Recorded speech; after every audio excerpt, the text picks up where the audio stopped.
Hi, today we are talking about store procedures. So before beginning, we would like to understand what is a store procedure. Okay, store procedure is nothing but a pre-compiled block of code which can be executed as many times as you want by just calling the name of the procedure and passing the parameters to the store procedure. So what is actually the difference between writing the code itself than writing a store procedure? So the benefit with writing a store procedure, because it's pre-compiled, so you are saving the time of query parser, selecting the execution plan, because it's already pre-compiled, so it knows how to parse a query, how to select the execution plan and give you the results in a faster phase. Apart from that, when you actually write a store procedure, okay, imagine you have a store procedure with thousands of lines of code, and that store procedure is some kind of report which is used by most people in the organization. So if it is running very frequently and used by most people, so you are actually counting towards thousands of iterations of the same uh, store procedure or same piece or block of code. So when you send this block of code over and over the network, it will cause a congestion. Okay. How you can avoid that? You can just write a store procedure which is having all the code, and you can execute it once it's created. It's stored on the server, so you don't have to execute it later. Okay. So we are looking at AdventureWorks database here. So I'm creating a couple of store procedures here. So for the first one I'm talking about is creating the store procedure, which is just get the person details. Obviously, we are using the AdventureWorks database, so it's the syntax for the store procedure or creating any store procedure is create procedure name as begin and end. So if your store procedure is having parameters, so again there are two type of parameters, input and output. So basically we have this input parameters. If you have the parameters, then it goes after the store procedure name. So it's create procedure name, at the rate parameter 1 data type 1 parameter 2 data type 2. And if you are having uh, parameters which you want to catch the output, okay, so you should explicitly mention a keyword called output. We will look into the example of the output, so you will have a better understanding.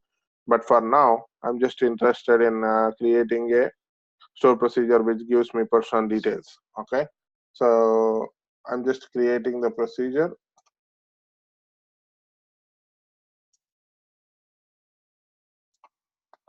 So create procedure DBO USP get person as begin select star from person dot person. Okay, so I'm creating this store procedure. Okay, so so your logical piece of code goes between a begin and end. So it's a good practice to have the begin and end, but of course you can write it without begin and end. Okay, so I executed the store procedure and it's pre-compiled. So in order to execute the store procedure, you have to use something called execute statement, exec, and store procedure name. Okay, so what I meant here is you can just go this way, like you can just without execute, uh, you can just say USP get person. So the IntelliSense will look for the database objects and it finds the store procedure. So it will execute the store procedure. But if it has any parameters, then it is expecting the parameter value. So you need to give that. So the better way is you write the execution exec and the store procedure name. So once I do that, I'm getting all the person details here.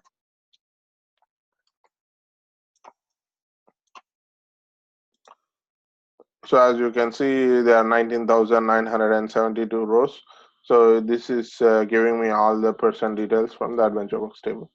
So in the other way, I just want to execute this one. So it must give you the same results in 19,972 rows. Okay. So I'm not using the store procedure, but I'm just writing, or I'm just executing the select statement. It should also give you the same result, which is 19,972 rows. So in this case, it's a single statement, but a generally store procedure, based on your business logic, might include a couple of tens of lines, or hundreds of lines, or even thousands of lines. Okay, so in the next example we are looking at is the store procedure with one parameter. As said before, if it is expecting parameter, so you have to say the parameter name. In this case, it's last name and the data type which it is expecting. Okay, so here I'm getting the person details with respect to the last name. So I'm giving a last name, so it is giving all the details of the person who has the last name. So the syntax for creating the store procedure is create procedure DBO USP get a person with last name, and I'm declaring the parameter called last name, which is nvarchar 30 as select star from person.person where last name like last name percentile. So if I'm giving Smith example in this case, so anything Smithson, Smith Richardson, any people with this last name which has the Smith in it, it will get those results. So I'm executing the store procedure first. Okay, it executed. Now I'm running the store procedure by the execute command, and I'm passing Smith as the last name as a value for the last name parameter. Okay, so it looks like there are 105 people who has the last name as Smith. Like as you can see, it's all Smith. Okay, so some people have Smith Bates. Well, like I said, because we are using the like statement and the percentile, so it's trying to find that pattern. Okay, so the other example which we are talking is with respect to the output parameter. So if you want the store procedure to return some kind of output, obviously it returns you a bunch of results in form of table. But if you want to get the results in an output variable or the parameter variable, you can do that by declaring the output. Okay, so in this case I'm getting the count of the people, or count of the persons who has the last name. Okay, so in this case I'm not doing the pattern match, so it just hard coded last name equal to last name. So in our case it just look for whatever the last name you give it. So as we saw before, it's using the same last name as one of the parameters, and you are getting count as the output. So once you do that, now in order to execute the store procedure, because we have this parameter as output, I'm declaring a parameter which is the output, which I want to capture the output of this store procedure in this variable. Okay, so I declared a person count. It's the same variable name like here. So I'm executing this by writing the select statement. You are actually displaying the value which it gets from executing the store procedure. In this case, we are trying to find out the persons who has last name as Ford. So as you can see, there are 3 people who has matching last name as Ford. Okay, so this is how you use with the output parameter. So the last store procedure we have is uh, using the try and catch in the store procedure. So here I'm creating a store procedure. I'm just trying to tell you how the try and catch works in this case. So basically what you're trying to do, so this is most of the cases the store procedure runs into hundreds of lines. So if it is getting data from different tables and it is inserting into some temporary tables, to implement your business logic, you need to understand where it is going wrong. Okay, so how you do that? So you put the piece of code or the block of code within the try statement, and you are catching the exceptions in the catch block. Okay, so in the catch block, if you look at what I have written, I'm trying to get the error message, error message details, which is basically the error number, severity, procedure, line, the error message itself. So here, if you see, like in the try block, I'm trying to use a select statement on a non-existent table. So we have the table called person, but not the person one. So basically, I'm trying to get the data from the table which doesn't exist. So it obviously errors out, and as we know that it just says that that particular table is not available or it doesn't exist. So let's create the store procedure again. How you write the try, you use a begin try and you end the try block with the end try. So after that you write the begin catch. So this is the beginning, and end catch is the ending line for the catch. Okay, so I'm executing the store procedure.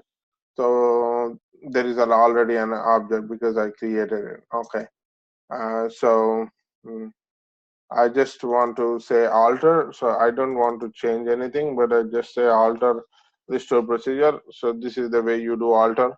So in this case, I'm not changing anything, but if there is any change, for example, here you'll just change this piece of code and you run it. Okay, so in this case, I'm just running the alter because the procedure already exists. Okay, so it executed successfully, and now I'm trying to run the store procedure. So we'll see what error message it gives. Okay, so it says it is giving you all the details like the number, severity, and the message itself is invalid object name because it doesn't exist. Okay, so as you can see, the piece of code here is for dropping the store procedures. Like so, how you write is drop proc and proc name. So it will delete that particular proc.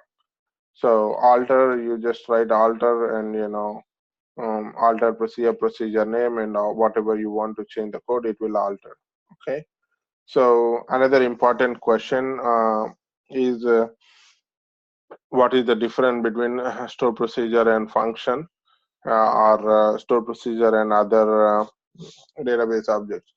So when we talk about functions in the other video, you will understand, but for general idea, store procedure um, store procedure is faster, and store procedure is used for specific purpose, like you want to get the results in the form of a table, but in the function you will use to get you will pass a variable and you will get an output. Here the results can be, if it is not matching any condition, it could be zero results, but in the function